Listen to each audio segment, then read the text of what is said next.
Quando a Segunda Guerra Mundial terminou, Hitler havia fugido para a América Latina. Heil Hitler! Essa fuga seria mais uma fase do plano que haviam desenhado. Ele queria se apoderar do mundo inteiro, queria voltar, queria invadir a África, a Ásia e a América Latina. Ele estava decidido a se converter num líder mundial e a América Latina seria uma peça fundamental. Se interessava a eles controlar a América, porque era uma maneira de derrotar os Estados Unidos. Daqui foram desencadeadas batalhas para o fortalecimento, a difusão e a preservação do nacionalsocialismo. Foi criada uma rede de espionagem para realizar diferentes missões.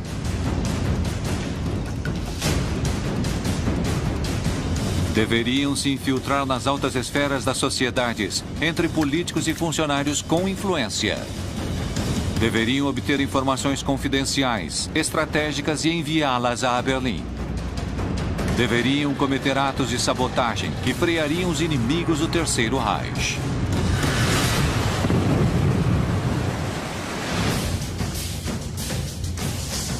Terminada a guerra, nosso continente se transformou num refúgio de nazistas que escaparam da justiça. Pela Rota dos Ratos, chegaram à Argentina provavelmente 200 criminosos de guerra. Criminosos de guerra, não nazistas. Nazistas foram milhares. O plano de Hitler para um Reich dos 1000 anos seguia em curso e todos eles fariam com que a América Latina se transformasse num continente nazista.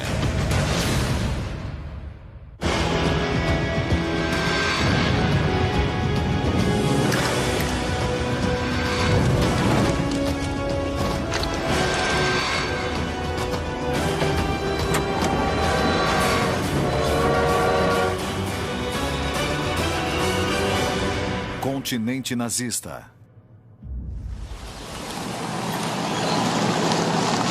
Colômbia, 1946.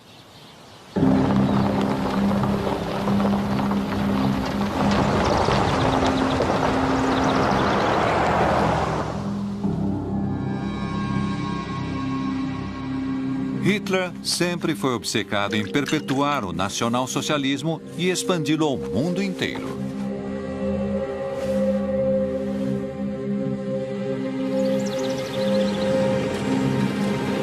Estava decidido a colocar o mundo a seus pés e a América Latina exercia um papel fundamental.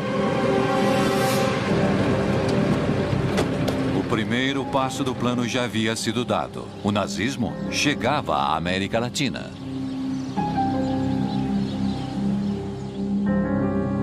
A questão da expansão para a América Latina era vital para o desenvolvimento do Reich e do nazismo. A rede nazista que veio à América Latina nasceu quando Hitler, no início dos anos 40, prepara a invasão às escondidas da União Soviética e da Inglaterra primeiro. O que o Reich queria era buscar alianças, especialmente com os países da América Latina.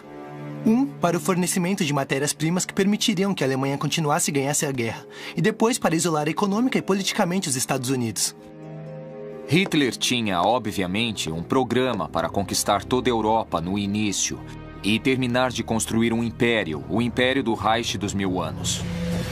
Como parte de seu plano de expansão, Hitler havia ordenado ao seu serviço de inteligência militar que enviasse agentes disfarçados ao outro lado do Atlântico. Ele sabia que para ganhar a guerra não deveria apenas usar armas convencionais. A sexualidade, ou em geral o sexo como tal, não apenas vende, como também atrai. Esta informação não é suficiente. Hilda Kruger foi uma atriz alemã. Acredita-se que foi amante de Joseph Goebbels, o ministro da propaganda do Reich, e, antes de começar a guerra, ela se mudou aos Estados Unidos. Vamos retocar a maquiagem, querida. Tudo bem. Vem cá. Vamos tomar um drink. Traz água, por favor. Ela tentou ser atriz na Alemanha, depois se mudou para Hollywood.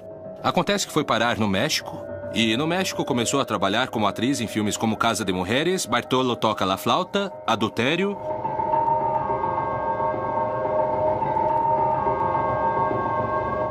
Sua presença chamava fortemente a atenção. Sua presença, evidentemente, denotava sua origem teutônica. Estava encantada. Olá, como vai? Bem, a senhora? Estamos Era uma espaço, mulher muito território bonita, atriz de cinema, uma loira, estonteante, escultural, de 1,76 m. Sim, por aqui a recepção está ótima. Claro. Quer se sentar?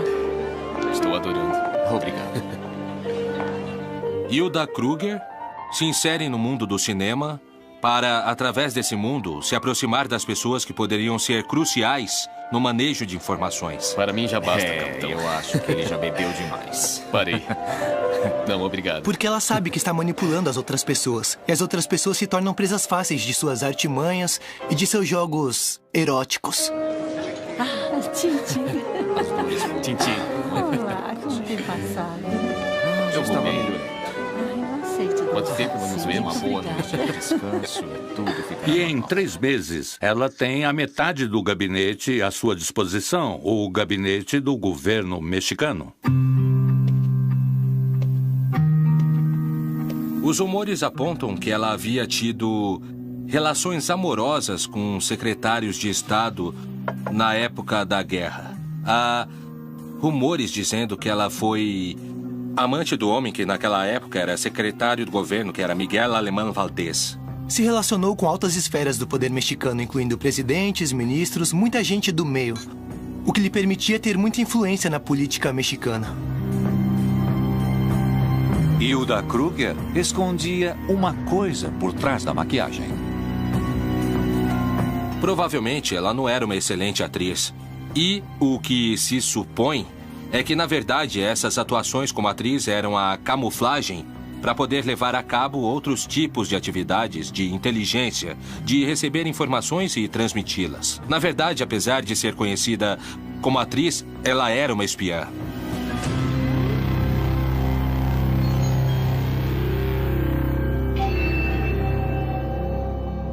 Ela usa seu corpo, sua inteligência, seu jeito de ser para obter resultados, no caso específico do que estamos falando, da espionagem como tal. Óbvio que existe também uma gratificação pessoal.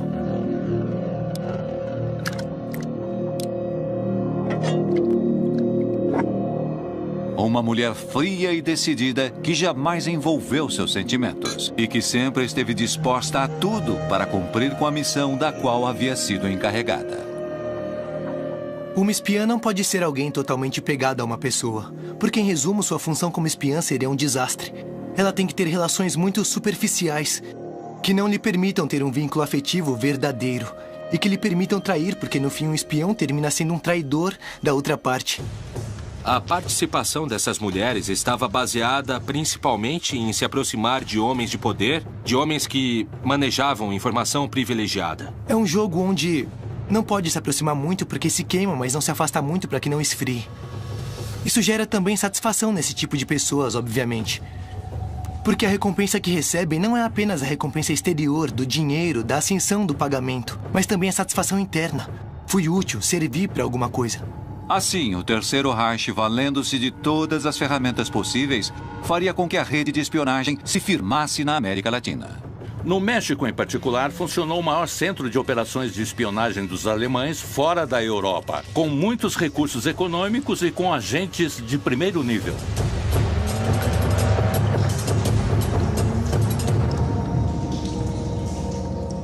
A rede de espionagem vai se instalando gradualmente. E é uma rede que chega a ser muito eficaz.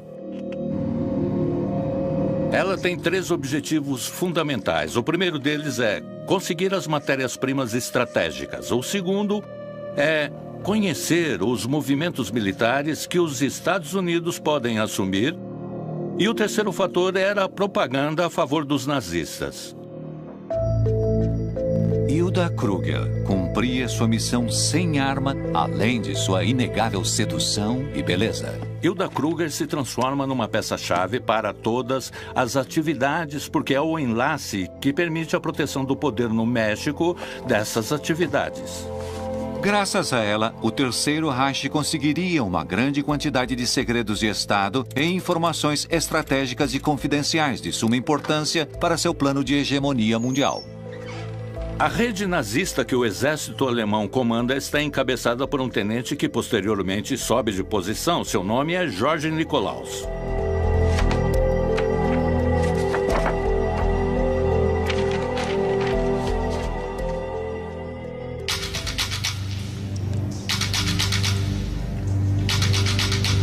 Ele tem a função de montar todo um aparato para vigiar os Estados Unidos do território mexicano. Ele quer armar uma rede que começa a coletar muitas informações boas. Da cidade do México, Nikolaus transmitia ao Peru, ao Equador, ao Chile, inclusive mensagens que passavam informações relevantes. E também utilizava essa rede de comunicação continental. Berlim estava muito preocupada com o apoio que os Estados Unidos poderia proporcionar à Inglaterra. E, além disso, foi enviada uma grande quantidade de informação sobre a tecnologia, o armamento e a capacidade de aviação dos Estados Unidos. George Nikolaus era membro do Serviço de Inteligência Militar alemão, com muita experiência, com conhecimentos em explosivos e comunicações, em que Hitler confiaria seu objetivo prioritário daqueles dias: a rede de espionagem na América Latina. Heil Hitler! Heil Hitler! Era um homem que falava muito bem o espanhol. Isso também ajuda muito a se inserir muito rapidamente nos altos círculos da sociedade mexicana. Por trás de sua fachada de simples empregado de uma empresa, estava escondido o líder da organização que triangulava informações confidenciais entre México, Colômbia e Berlim de maneira muito eficaz. A criptografia e a estenografia já existiam desde o início da civilização.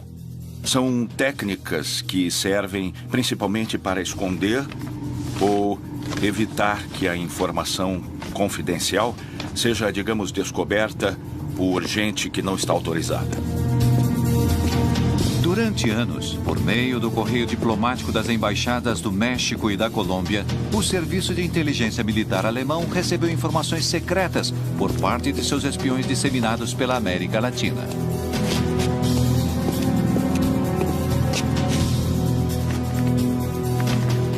A técnica do microfilme existe desde o início da invenção da fotografia e do microscópio. Ela consistia em reduzir uma fotografia até 200, 300, 900 ou 1000 vezes seu tamanho. Dessa maneira, poderiam enviar informação confidencial a todos os seus centros de inteligência. Passavam como um telegrama comum e corrente e, quando chegava com o microscópio, poderiam recuperar a informação.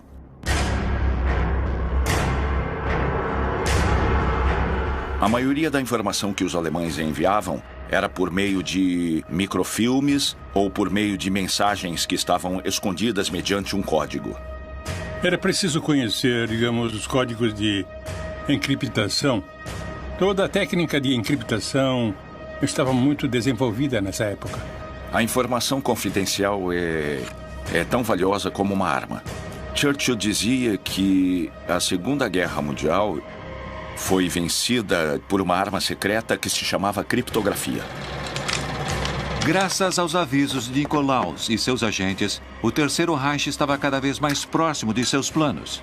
Mas, cedo ou tarde, a ação da rede seria descoberta. Os organismos de inteligência norte-americanos, que estavam vigiando as atividades da rede de espionagem com base no México, emitem um grande informe e decidem agir. Inteirado das pressões norte-americanas sobre o governo mexicano, Hitler não se deixaria amedrontar e redobraria a aposta.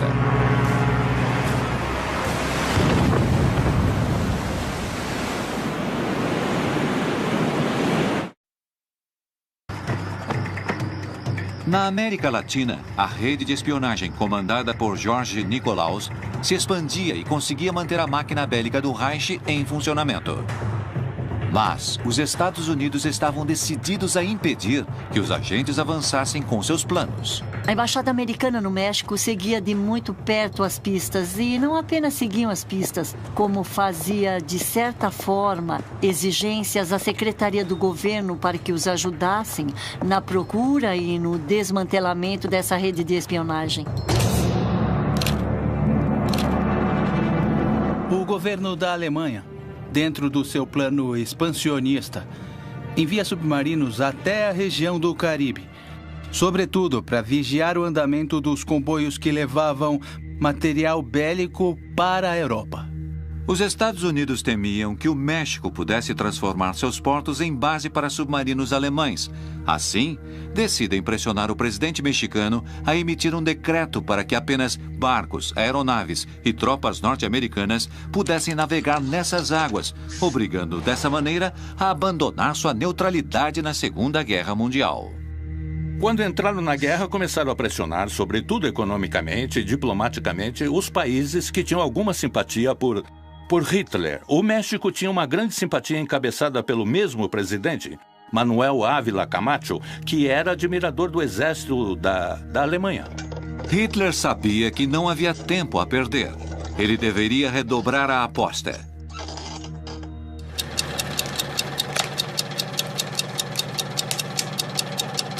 O Serviço de Inteligência Militar alemão ordena então que Nikolaus execute uma das ações de guerra para a qual havia sido preparado. Há uma cópia nos arquivos mexicanos onde ele descreve todas as operações que ele fez no México. Por exemplo, num dado momento conta como decidem passar da espionagem para a sabotagem.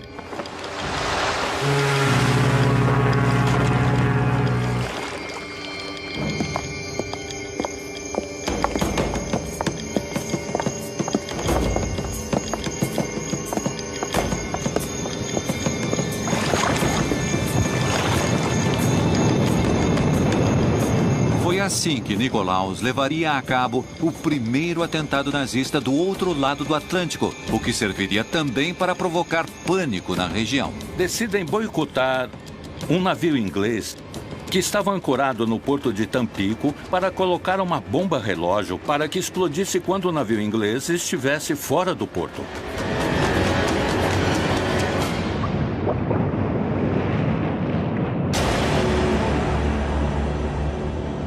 Não conseguiram afundá-lo,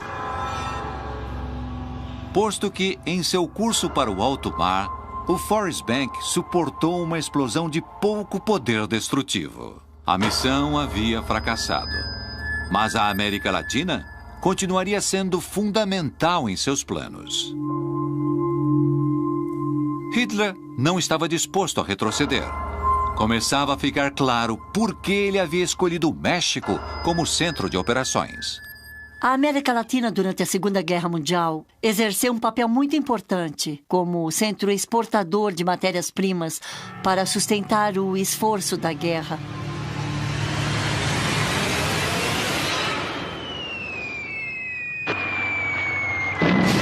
A maquinária da guerra precisa de elementos que possam colocá-la em funcionamento. A Alemanha queria o petróleo para colocar seus carros em funcionamento, os seus tanques de guerra, seus submarinos.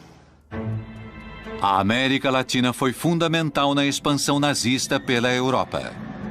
As matérias-primas chegavam na Alemanha graças à ação da ampla rede de agentes, que tinha na Colômbia um de seus principais homens.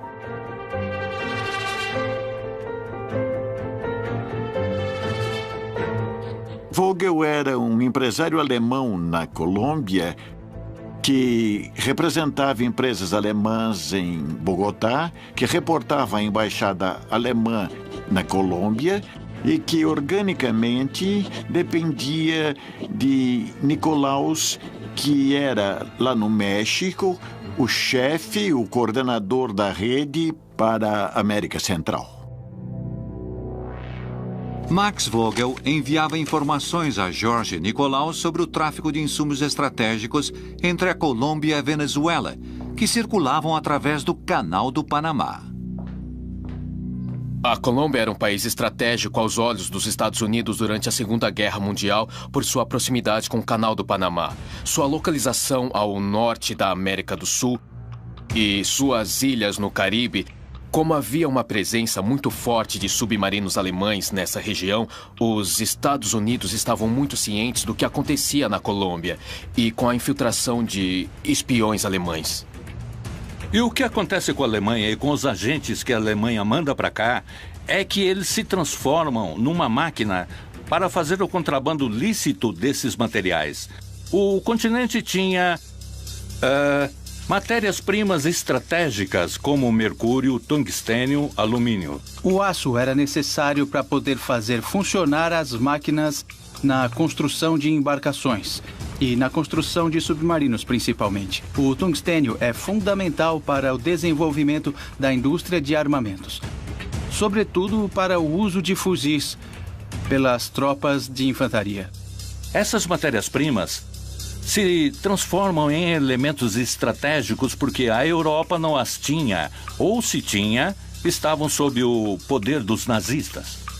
Mas o México ainda tinha uma coisa de suma importância para o Reich: uma extensa fronteira com os Estados Unidos, através da qual podiam vigiar e sabotar o principal aliado da Inglaterra. Uma das missões dos agentes alemães no México era justamente criar uma situação de conflito no México para provocar um problema aos Estados Unidos e para que os Estados Unidos tivessem alguns obstáculos para intervir na guerra europeia.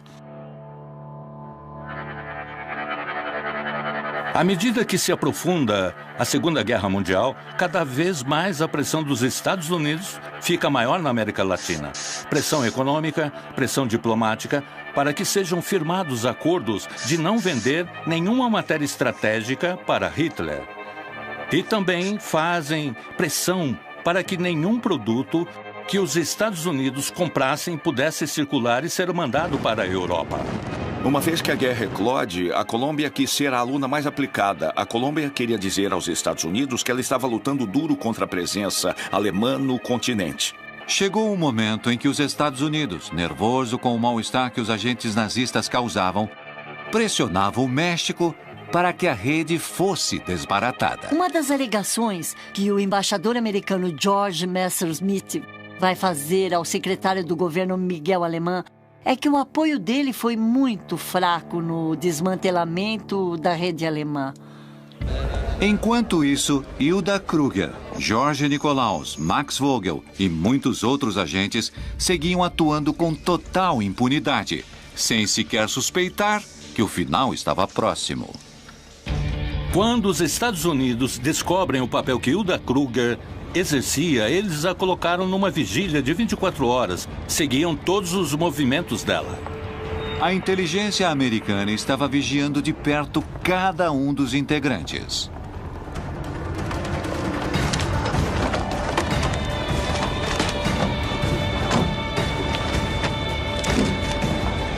Um a um, todos os agentes nazistas foram detidos e, em sua maioria, deportados.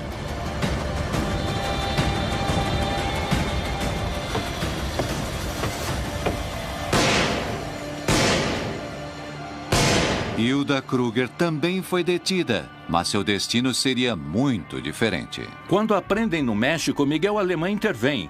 Para que não a expulsem do país, ele a casa com um homem, uma figura muito famosa no México, que é o sobrinho do ex-presidente Porfírio Díaz, um homem que durou muitos anos no poder.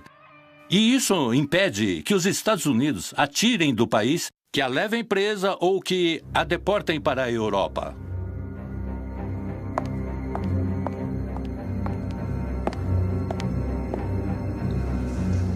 O trabalho dos agentes havia terminado. A América Latina havia sido, até este momento, funcional para a expansão nazista, fornecendo informações, matérias-primas e insumos para seu maquinário bélico. Mas sua contribuição estava longe de se esgotar.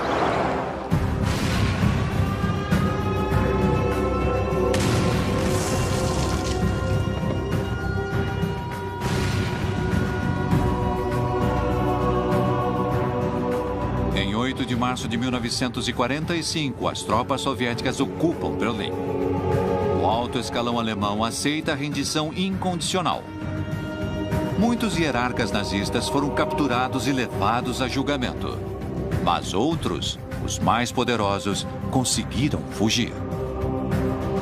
Os nazistas, quando o Terceiro Reich caiu, sabiam que seriam procurados pela justiça. E alguns, que inclusive não eram procurados, muitos que não eram procurados pela justiça, também entenderam que politicamente precisavam fugir da Europa. E a América do Sul parecia um território muito hospitaleiro. A Colômbia foi um lugar de refúgio para as pessoas que tinham um passado a esconder relacionado com os nazistas. Muito antes da Segunda Guerra, quase desde o fim da Primeira, em países da América do Sul, como a Colômbia, como a Bolívia, como a Argentina, havia influência alemã também nas Forças Armadas, até nos exércitos, nas forças aéreas.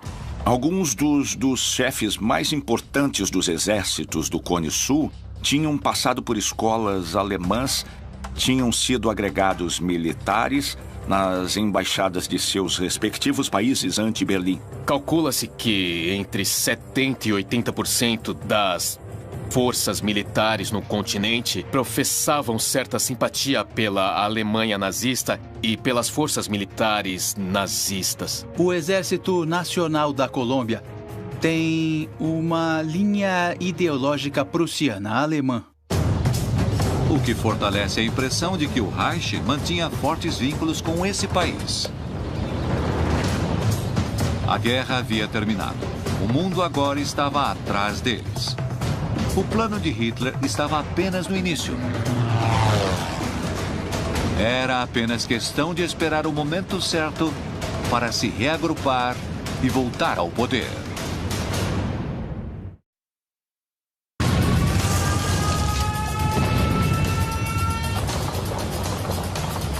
Desde antes da Alemanha se lançar à conquista da Europa, e para o caso de terem de enfrentar uma derrota, Hitler havia pensado no continente latino-americano como lugar ideal para encontrar refúgio até que as condições voltassem a ser favoráveis para o nacionalsocialismo. E a Colômbia se transformaria no centro do poder nazista, o lugar escolhido para que se tomassem todas as decisões daqui em diante.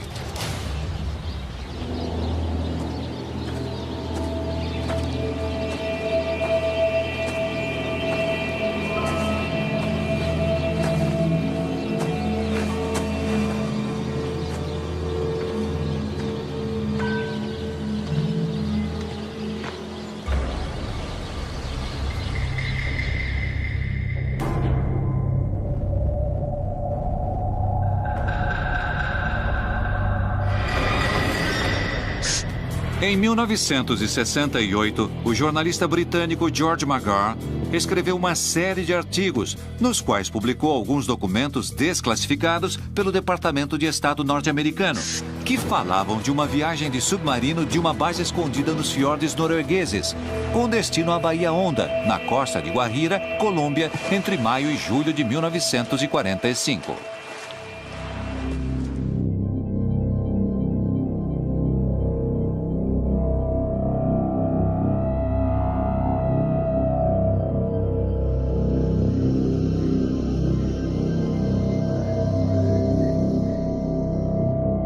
Mas será que essa viagem aconteceu mesmo? Esse submarino conseguiu esconder essa carga tão preciosa para os nazistas?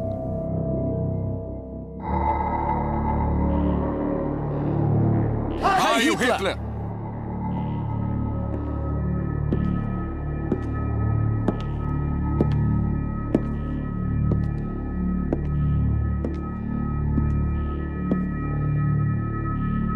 O relato do jornalista McGrath é rico em detalhes sobre a preparação da residência para a estadia de Hitler e seus homens, que viviam, a princípio, em total isolamento, nervosos, rodeados de tensão. Conta também que haviam montado uma antena e uma estação para radiodifusão, que era alimentada com baterias bem potentes. Na época do pós-guerra, havia uma estação próxima de Berlim que tinha 1 milhão de watts de potência. Podia se comunicar de Berlim com um submarino que estivesse no Atlântico Sul, submerso a 100 metros de profundidade.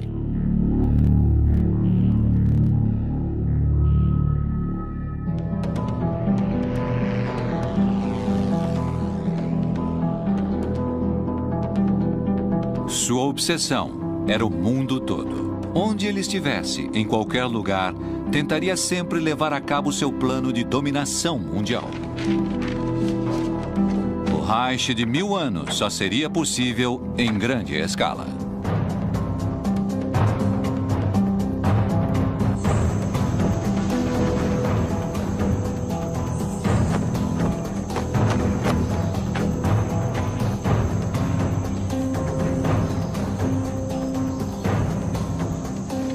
Uma figura como Hitler não pode desaparecer da face da Terra sem deixar uma lenda.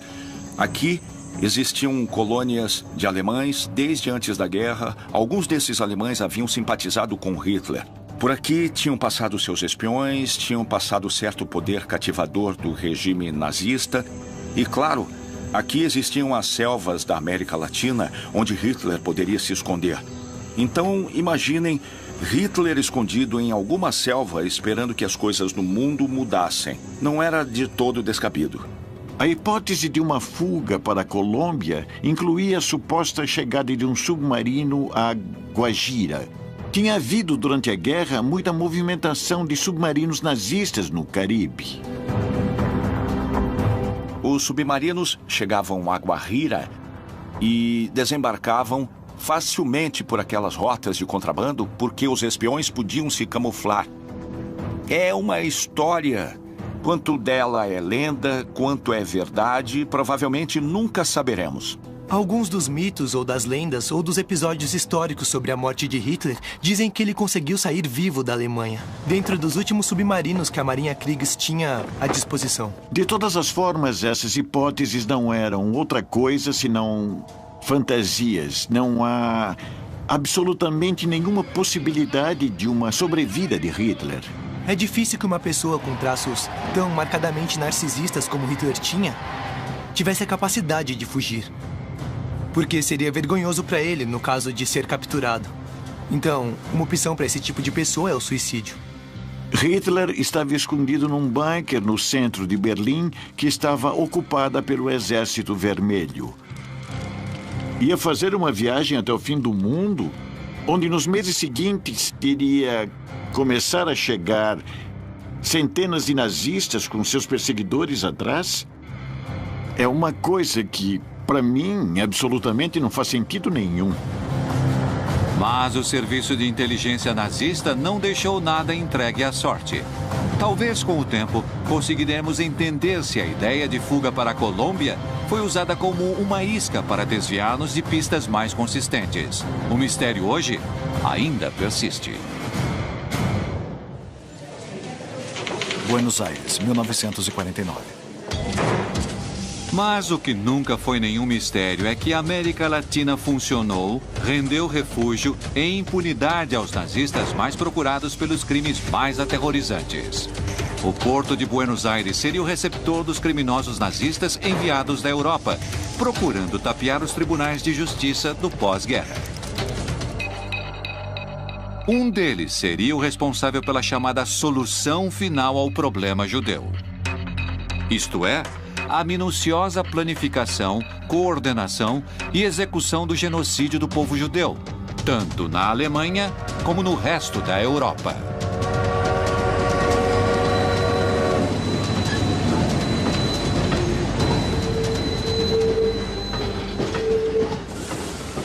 Um dos principais criminosos de guerra que encontrou refúgio na Argentina foi Adolf Eichmann. Ele era um homem misterioso. Chegou a tenente-coronel das SS. E teve um papel importante no translado e na execução das ordens finais na solução final em relação aos judeus.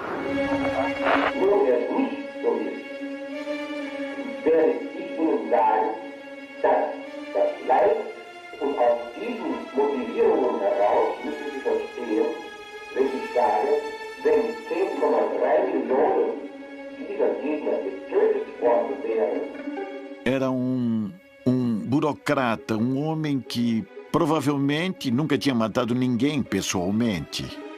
Mas com certeza foi o responsável por milhões de mortes, porque era o encarregado de organizar as viagens aos campos de concentração, onde iam matar os judeus.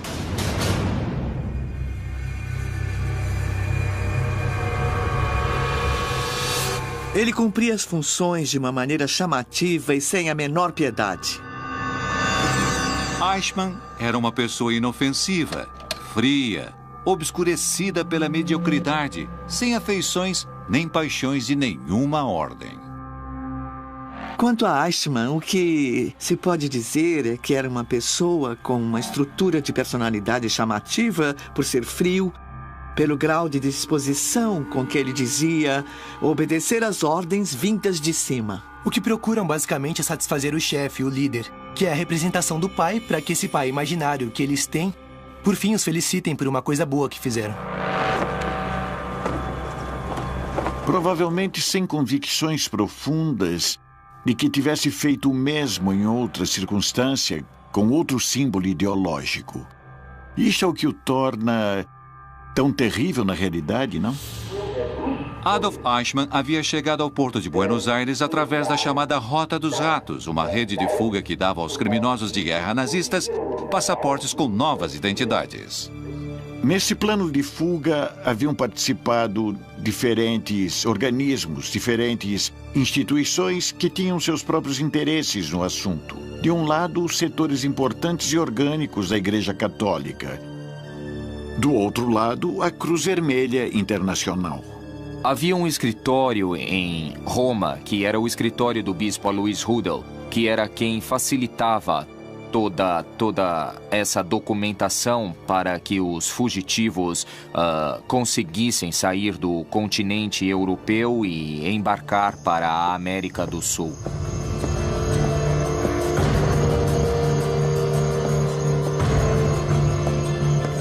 Todos prestavam o serviço, digamos, de tornar seguras as rotas de fuga até as saídas da Europa, que era o mais complicado.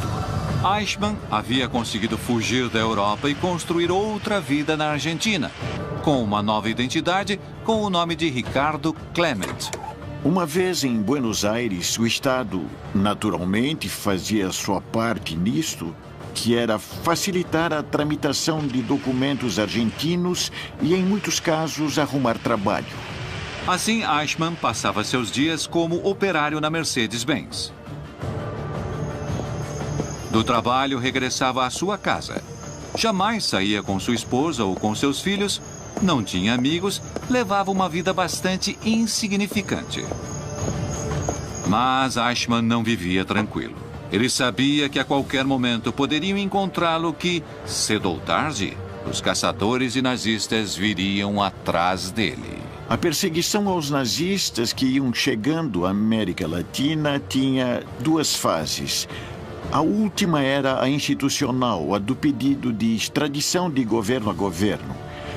Agora, para que se pudesse pedir a extradição, era preciso saber onde estavam, com que nome, onde viviam, e essa tarefa era feita pelos caçadores de nazistas.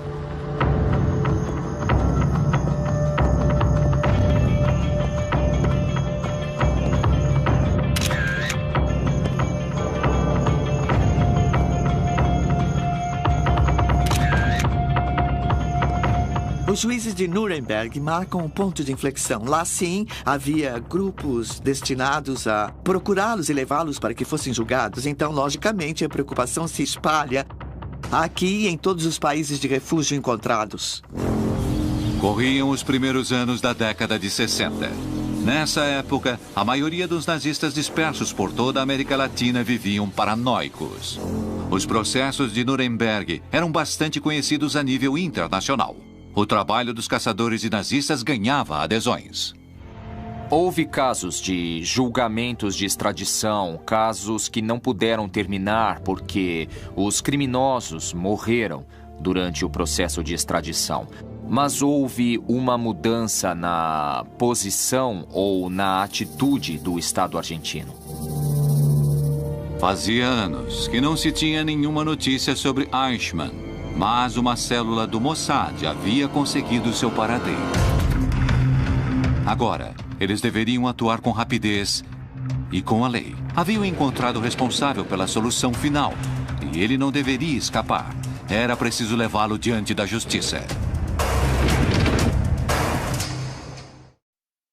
Os agentes do Mossad que estavam atrás dos passos do responsável pelo genocídio de 6 milhões de judeus deviam atuar com rapidez. Eichmann estava naquela casa. Não poderiam permitir que ele fugisse. Não deveriam se deixar levar por sentimentos de vingança.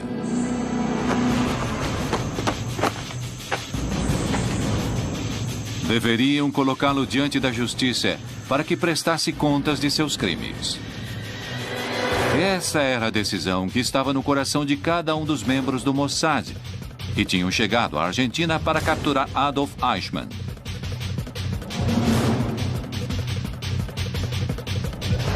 Eichmann sabia que cedo ou tarde os israelitas iriam descobrir seu paradeiro.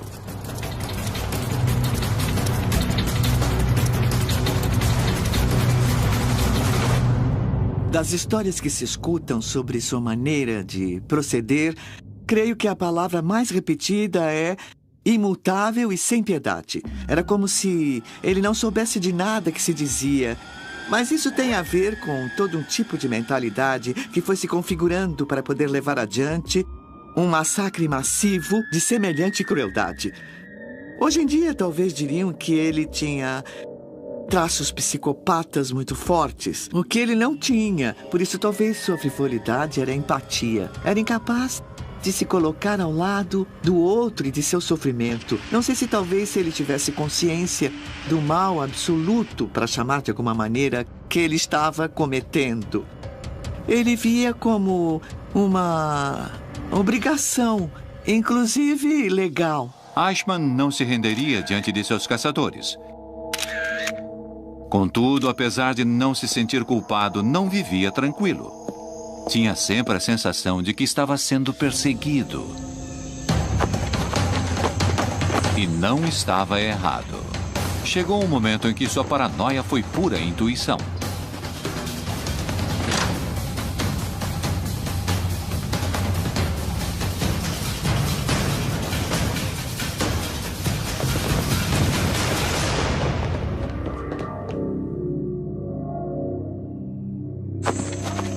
Mas Eichmann tinha conseguido escapar.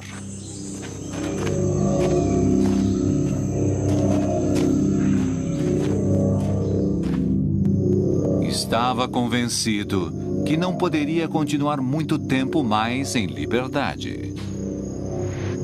Durante o tempo em que Eichmann esteve em Buenos Aires, ele estabeleceu contato com outro nazista que estava na Argentina. Neste caso, um holandês que se chamava Willem von Sassen.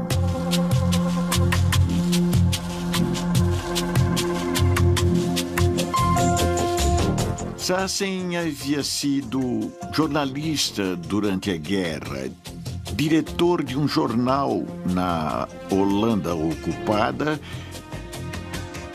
E Sassen começa a fazer uma longa entrevista com Eichmann, onde Eichmann conta suas memórias.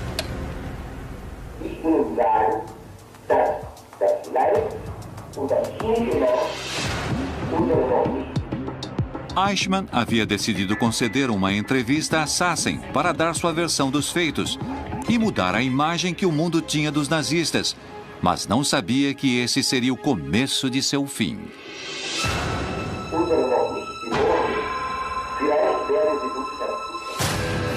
Sassen escutava os alardes de Eichmann, que se sentia depreciado pela comunidade alemã por estar levando uma vida de operário na Argentina, enquanto outros nazistas eram respeitados por todos. O método da entrevista que Sassen fazia com Eichmann era: primeiro gravava, Sassen transcrevia a gravação da entrevista e Eichmann corrigia a próprio punho a entrevista transcrita.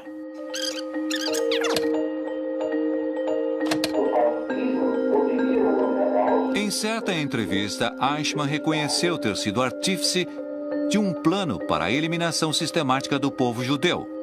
E ainda foi além. Declarou que tudo o que ele fez foi por lealdade ao Führer e que não considerava que tinha cometido nenhum delito, mas, ao contrário, tinha cumprido suas ordens, exercido a estrita força da lei numa nação soberana.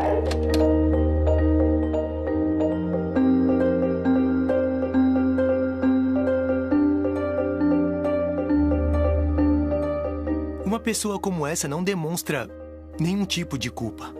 Em parte porque eles consideram que não agiram errado. Fogem com o temor de um castigo que eles julgam ser injusto. Mas não porque eles genuinamente, em sua estrutura de personalidade, tenham agido mal. Pessoas que, sem ser de verdade sociopatas, sem ser de verdade ruins, terminam executando atos atrozes, envoltos em todo o emaranhado do Estado, e chegam a ascender dentro dessa mesma hierarquia, que era o afã final de Eichmann, ser um funcionário eficiente.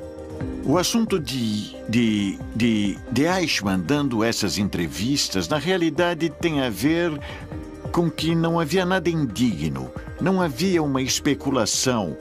Bom, eu não tenho que falar disso porque me condena. Para ele, genuinamente, eles não cometeram nenhuma ação reprovável. Tudo foi culpa de um Estado que os motivou, que os levou a levar a cabo essas ações.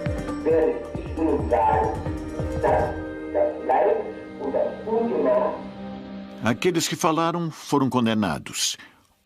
Os que se salvaram, que foram muitos, são os que se mantiveram em silêncio.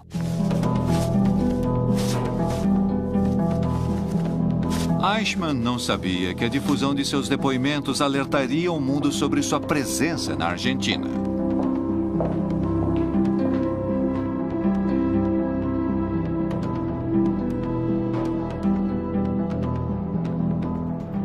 Assim, as células do Mossad puderam saber de seu paradeiro. O plano da captura uma vez mais estava em andamento. Os dias de Eichmann em liberdade estavam contados.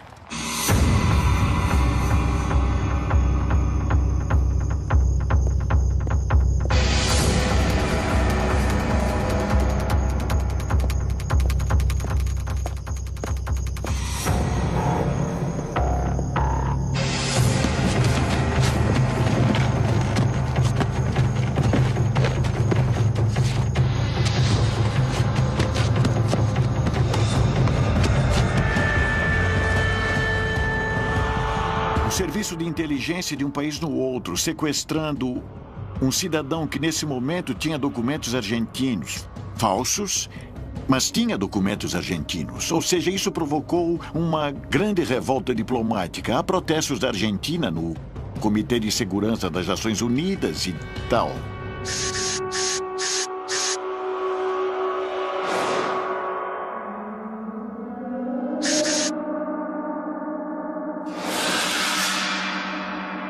A queda de Eichmann é o resultado de uma operação impecável, diria eu, do Serviço de Inteligência de Israel, através de uma perseguição de muito tempo a Eichmann e seus familiares na Europa. Descobrem que ele está na Argentina, mandam uma equipe, o localizam. Quando têm certeza de que é ele, mandam outra equipe para sequestrá-lo e levá-lo a Israel, onde ele é julgado.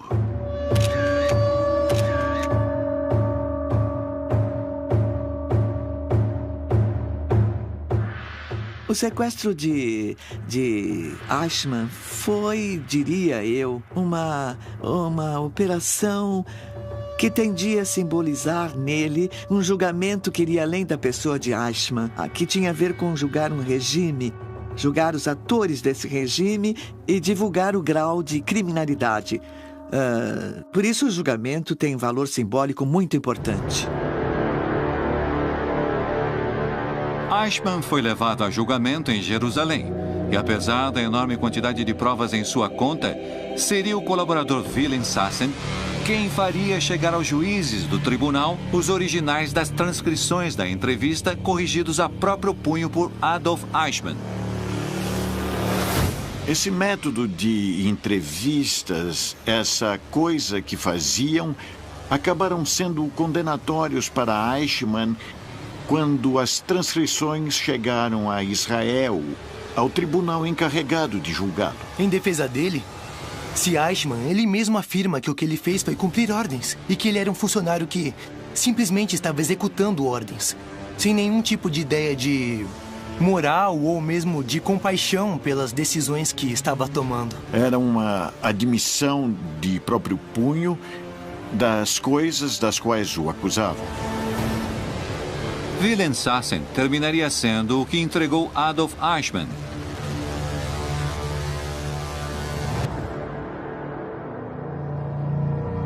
Eichmann foi considerado culpado e condenado a morrer na forca por seus crimes contra a humanidade. Suas últimas palavras foram: longa vida à Alemanha, longa vida à Áustria, longa vida à Argentina. Nunca me esquecerei. Tive que obedecer às regras da guerra e da minha bandeira. Eu estou pronto.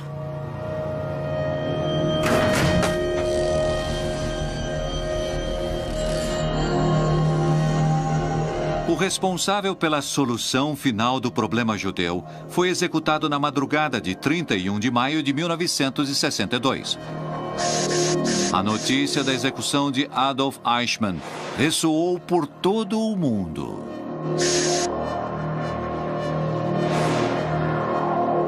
A verdade é que a queda de Eichmann marca uma guinada na história dos nazistas na América Latina. Marca um antes e um depois. Até aquele momento havia, digamos, uma certa tranquilidade. Todavia, um certo bem-estar e se sentiam confortáveis.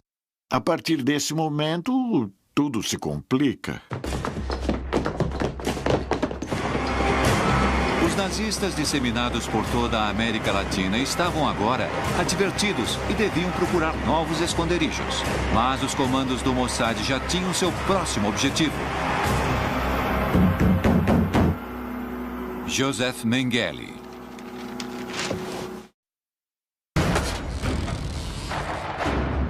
A notícia da execução de Adolf Eichmann ressoou por todo o mundo. Conscientes da posição de indignação mundial contra o nazismo e ante a possibilidade de que viessem atrás deles, os nazistas disseminados pela América Latina que se sentiam rodeados deveriam fugir.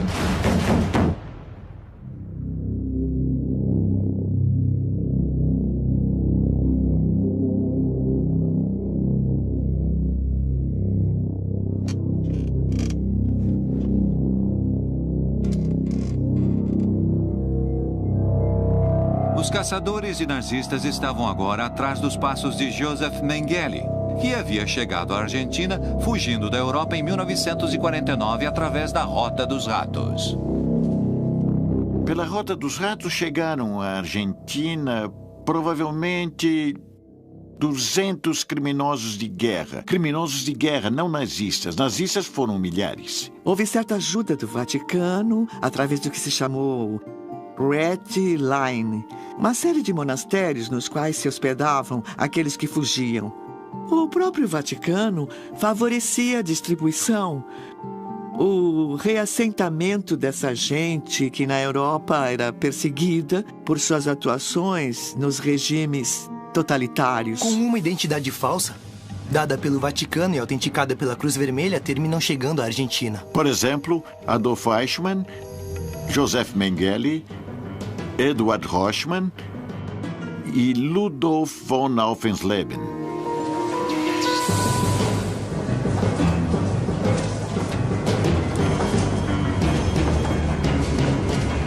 Misturado com os imigrantes que chegavam em busca de uma nova vida, longe da Europa devastada pela guerra, o Anjo da Morte entrou na Argentina vindo de Gênova com o passaporte da Cruz Vermelha Internacional e uma nova identidade.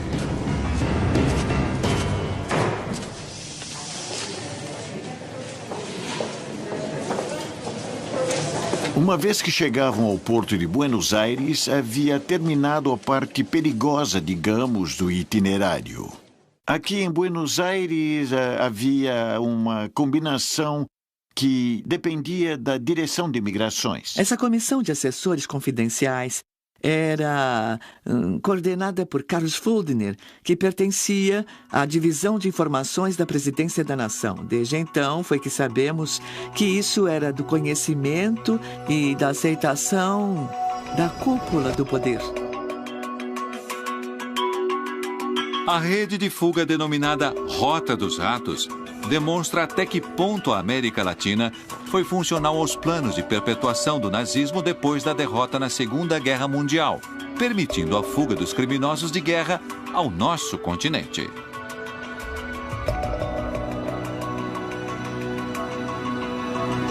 Mengele tinha sido um dos chefes médicos de Auschwitz, na Polônia, um experimentador.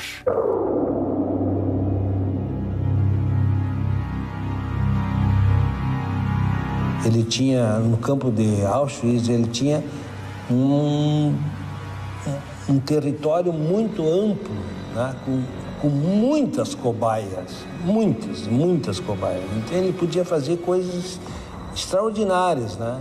Produzia diferentes experimentos genéticos de uma gravidade enorme. Onde fazia experimentos com gêmeos vivos, operando um deles para ver como era a reação no outro e tudo mais. E tudo isso com uma falsa premissa de investigação científica. Ele injetava corantes nos olhos dos judeus para ver se não mudava de cor, para ver se não deixava a cor dos olhos azul, como ele queria, que o Hitler queria que fosse tudo azul. Então ele cegava as pessoas colocando aquele corante. Imagina, né? A crueldade. Mas em compensação, ele trouxe alguns conceitos bons para a medicina. Do que eu estou convencida é que não tem justificativa, nem moral, nem ética. Creio que apenas uma mente muito perturbada pode conduzir esse tipo de pesquisa.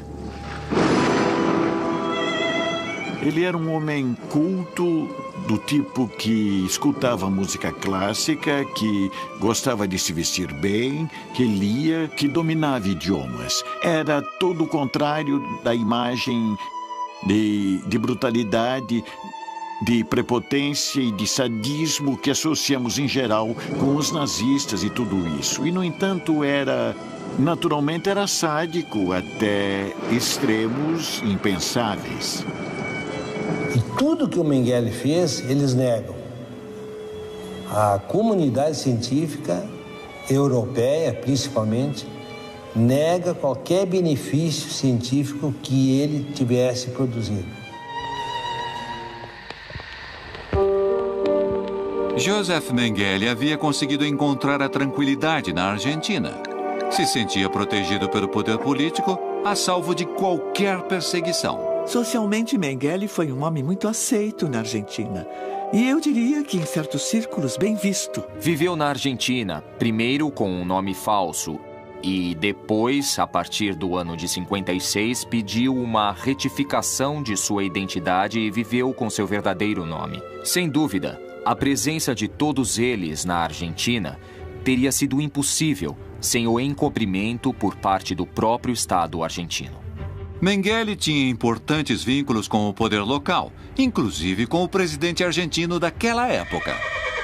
Perón contou em 1970 que Mengele o visitava e lhe contava que tinha um estábulo em Tigre, ao norte de Buenos Aires, onde as vacas pariam bezerros gêmeos. Essa experiência, ele também, como médico cientista que ele era, muito famoso, ele conseguiu desenvolver inseminação artificial para dar também animais com doble. Mas isso não evitaria que ele voltasse a se sentir na mira da justiça. A notícia sobre o sequestro de Eichmann o levaria a abandonar sua vida tranquila em Buenos Aires. A queda de Eichmann em maio de 1960 é um rompimento, é uma reviravolta na história dos nazistas depois da guerra. O comando do Mossad retomaria agora a procura de um dos emblemas do nazismo, Mengele.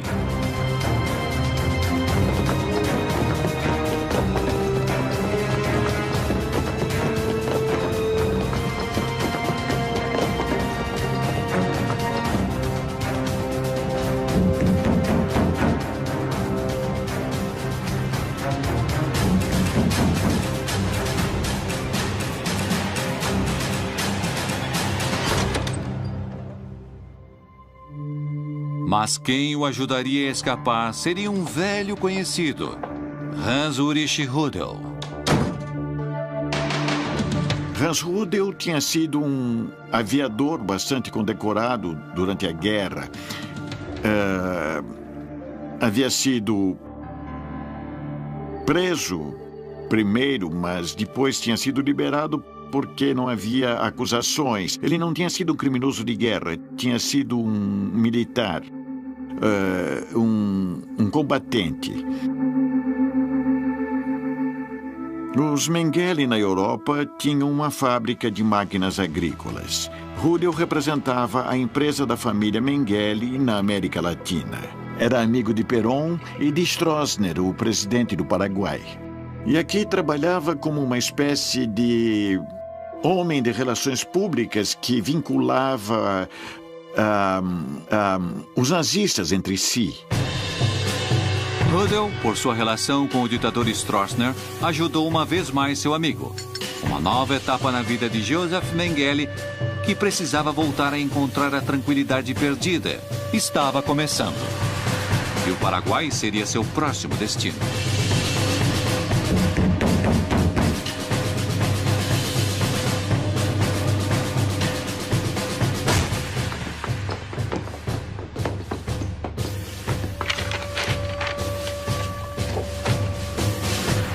O Anjo da Morte tinha conseguido escapar.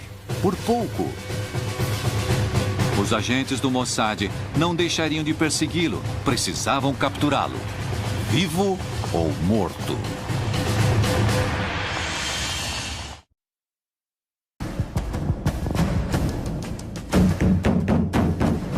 Mengele tinha conseguido escapar do Mossad, mas sabia que a perseguição só estava começando.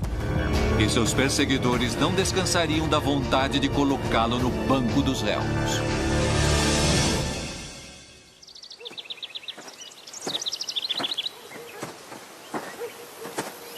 Paraguai, 1960.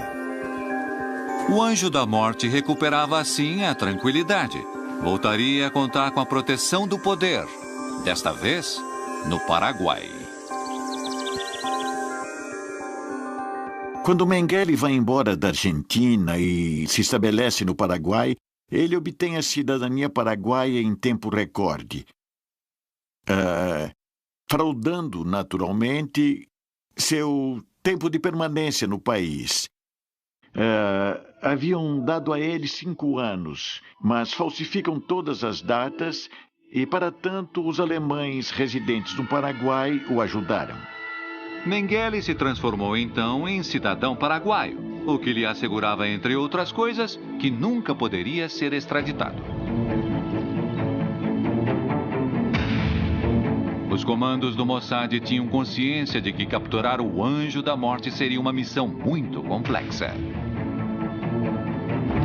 Enquanto isso, os agentes do Mossad reviravam sem descanso Argentina, Uruguai, Bolívia e Chile, até que uma pista os levou ao Paraguai. As horas de Mengele em liberdade estavam contadas.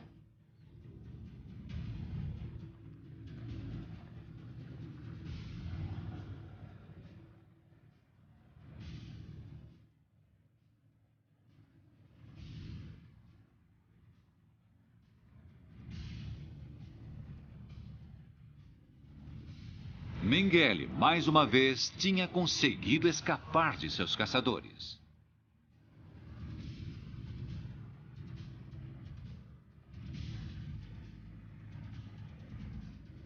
Ele faz viagens ao sul do Brasil,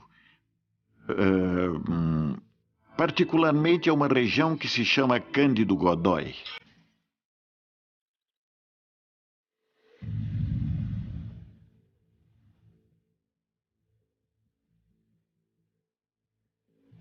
Só que ele não ficava muitos dias num lugar, máximo 2, 3 dias, e já ia para outro lugar.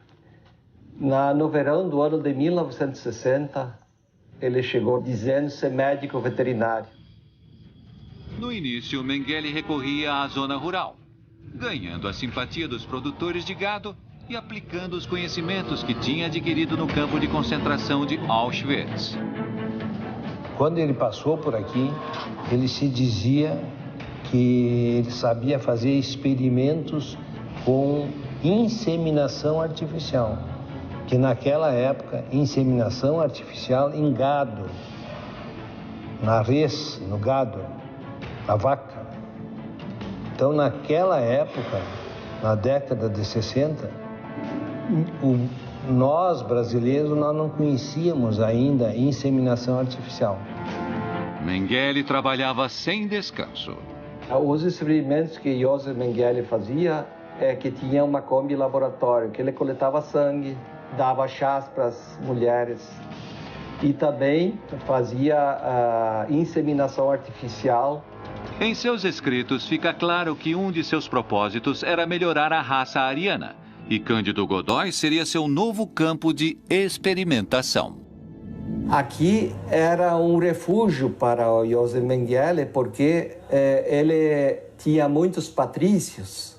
Se estudava alunos com suástica nazista, que chamou muita atenção naquela época. Por isso que para ele aqui era uma terra fértil para seus experimentos, as suas experiências.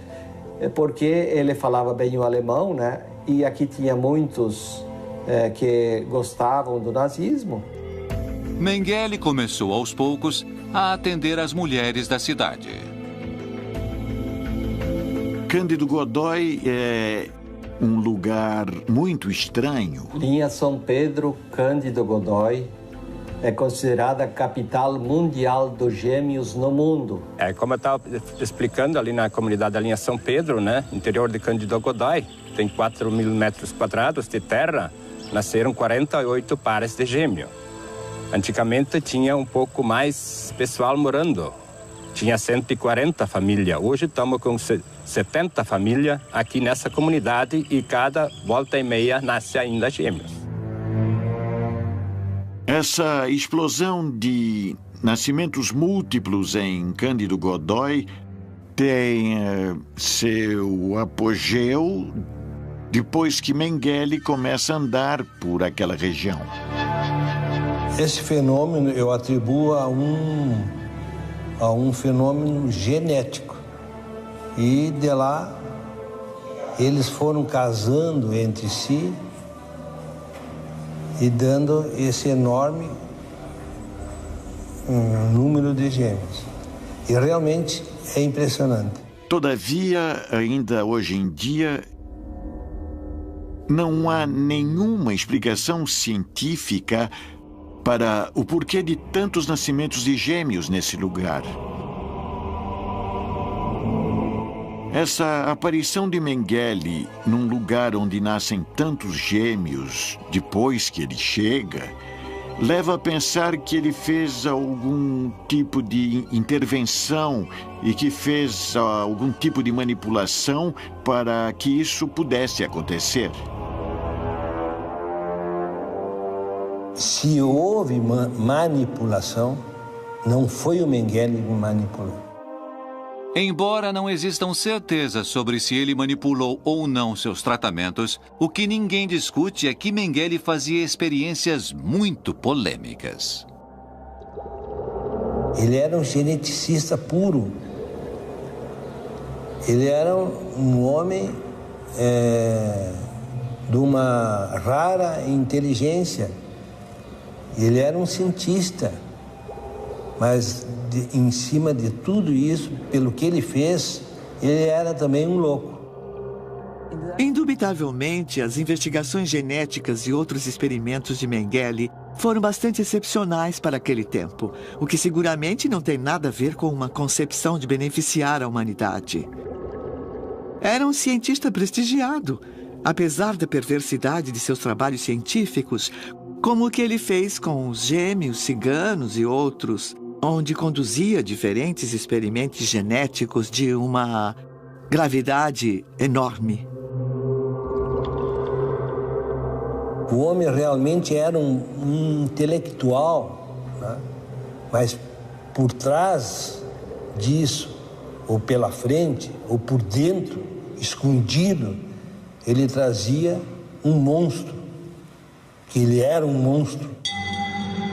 Mas a obsessão de Mengele pela investigação científica não conseguia afastar seus temores. O atormentava, sobretudo, a ideia de ser capturado e julgado. Alguém que soube gozar da impunidade como ele não suportava a ideia de ter que prestar contas a ninguém.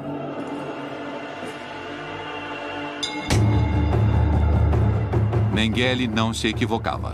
Em sua busca, os agentes do Mossad tinham encontrado quem poderia guiá-los até ele. Alguém que já tinha colaborado com eles no sequestro de Eichmann na Argentina e que agora, em troca de ser deixado novamente em liberdade, confirmaria que Mengele estava no Brasil.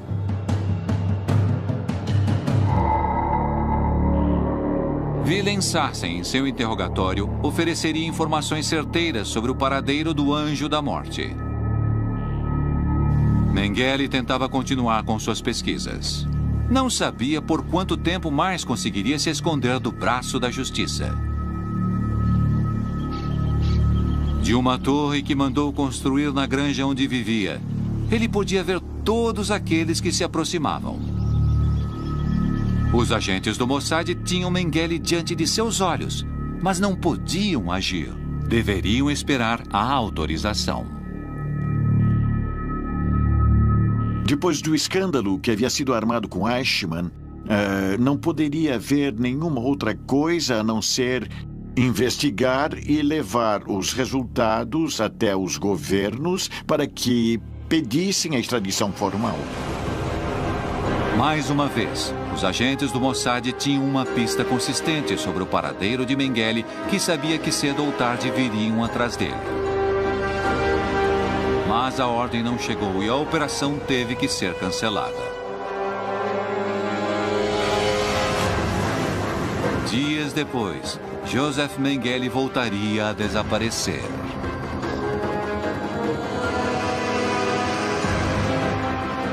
Os agentes do Mossad jamais esqueceram que o tiveram ao alcance de suas mãos.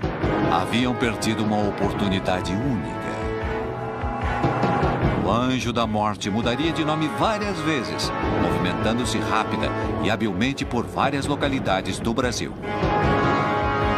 Qual foi o destino de Mengele e dos outros nazistas disseminados pela América Latina? Foram capturados ou conseguiram fugir do braço da justiça?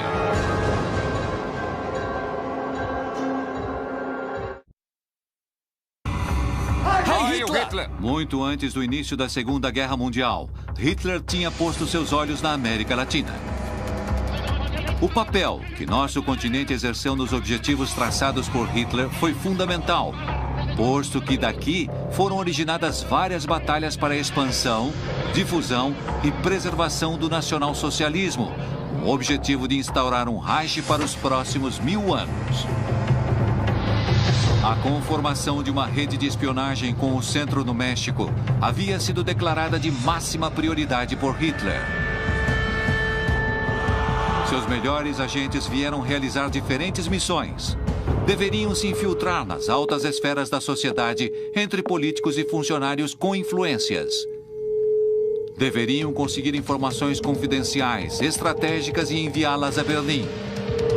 Deveriam cometer atos de sabotagem.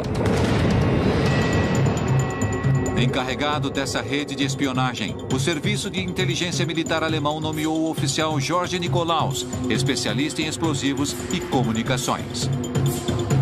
A ele reportavam Max Vogel, especialista em operações financeiras e da Bolsa. Hilda Kruger, uma bela atriz que tinha a missão de seduzir e corromper funcionários do governo. Dessa maneira, durante vários anos, a rede de espionagem a cargo de George Nikolaus forneceu à Alemanha toneladas de matérias-primas e insumos que lhe permitiram avançar sobre quase toda a Europa. Mas, uma vez concluída a guerra, a América Latina tinha mais a oferecer. O plano de Hitler não aceitaria uma derrota. Nosso continente se transformou num esconderijo de nazistas que escaparam da justiça. Criminosos como Eichmann e Mengele estiveram na Argentina. Eichmann permaneceu em nosso continente até seu julgamento. Mengele também encontrou aqui o lugar para continuar seus experimentos e escapar dos caçadores de nazistas. E com eles, tantos outros. Muitos nazistas simplesmente vieram fugindo e morreram no país que os escondeu no mais absoluto anonimato. Alguns outros foram capturados e extraditados para logo serem julgados na Europa. A grande maioria conseguiu escapar e jamais, nem sequer foi citada a depor numa esfera judicial por suas responsabilidades. O caso mais emblemático talvez tenha sido o de Joseph Mengele, que viveu sob o amparo do poder político e assim conseguiu se instalar na Argentina, no Paraguai e no Brasil. No ano de 1979, quando foi noticiada a morte de Joseph Mengele na praia de Bertioga, em São Paulo, essa pessoa reconheceu na televisão que tratava-se de Joseph Mengele. Mas só que isso não foi desvendado, porque naquela época tudo era mistério, não se sabia quem ele era. Então não foi dado muita importância.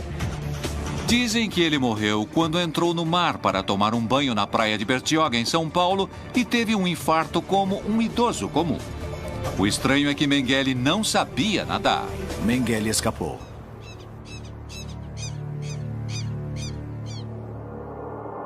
Entre os nazistas capturados e submetidos a julgamentos por seus crimes contra a humanidade, o caso de Adolf Eichmann foi o mais notório. O julgamento de Eichmann em Jerusalém talvez foi um caso paradigmático, porque foi um caso no qual as vítimas o levaram à forca diante do estrado judicial. Não cometeram um ato de vingança. Até me atreveria a dizer que talvez tivesse sido mais simples cometer um ato de vingança do que capturá-lo, colocá-lo num avião, tirá-lo da Argentina e apresentá-lo em Jerusalém, diante do mundo, para que fosse levado adiante um processo judicial com o acusado, com todas as garantias e o direito de defesa. Eichmann morreu enforcado.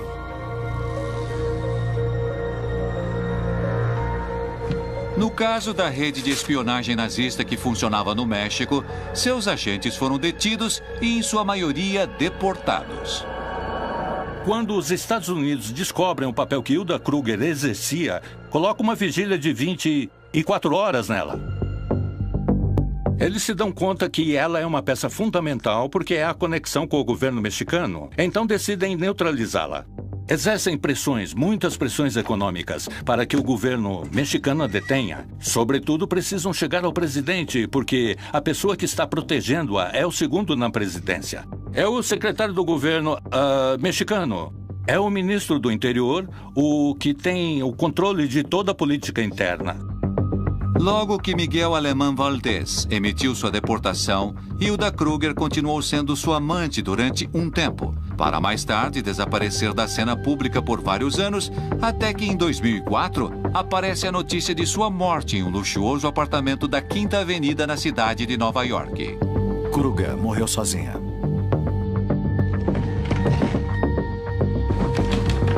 George Nikolaus, o chefe da rede de espionagem, teria uma sorte diferente. Ele é detido em 1942. Os Estados Unidos, por pressão deles, obrigam o governo mexicano a capturá-lo. Ele é mantido preso numa base em Bismarck, na Dakota do Norte. Quando a Alemanha se rende dias depois, ele chama os agentes do FBI que o mantinham preso e decide fazer a confissão de suas atividades no México. Neste interrogatório, Nikolaus admitiu ter recebido, da parte do Serviço de Inteligência Militar alemão, a missão de liderar a rede nazista de espionagem no México. Contou com riqueza de detalhes sobre o atentado falho ao navio de bandeira inglesa Forrest Bank, em alto mar. Explicou como mandavam a Berlim os segredos de Estado e a informação confidencial que conseguiam com funcionários dos governos do México e da Colômbia.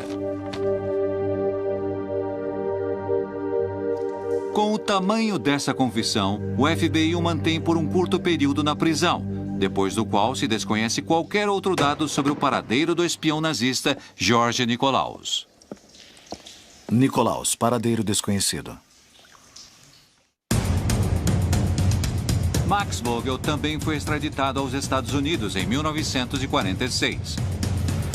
Com um interrogatório em que ele forneceu dados sobre as operações financeiras do Reich na Bolsa de Bogotá, sobre a troca de informações entre Colômbia, México e Berlim e sobre a operatividade do Canal do Panamá, seu rastro se perde para sempre. Vogel desaparecido. Já a Wilhelmshaven é possível rastreá-lo na década de 70 como consultor das ditaduras de Augusto Pinochet no Chile e de Alfredo Stroessner no Paraguai. Rudel continuou vinculado à Argentina por muito tempo. Ele visitava Perón em Madrid durante o exílio na Espanha. E depois voltou à Argentina em 1978 para a Copa do Mundo de Futebol, fazendo um trabalho muito estranho também, falso seguramente, porque era assessor do diretor técnico da seleção alemã de futebol, com credencial e tudo mais. Hans Ulrich Rudel continuou com toda a impunidade assessorando nazistas por toda a América Latina e foi um dos mais destacados agentes que jamais teve que se ver diante da justiça. Rudel, impune.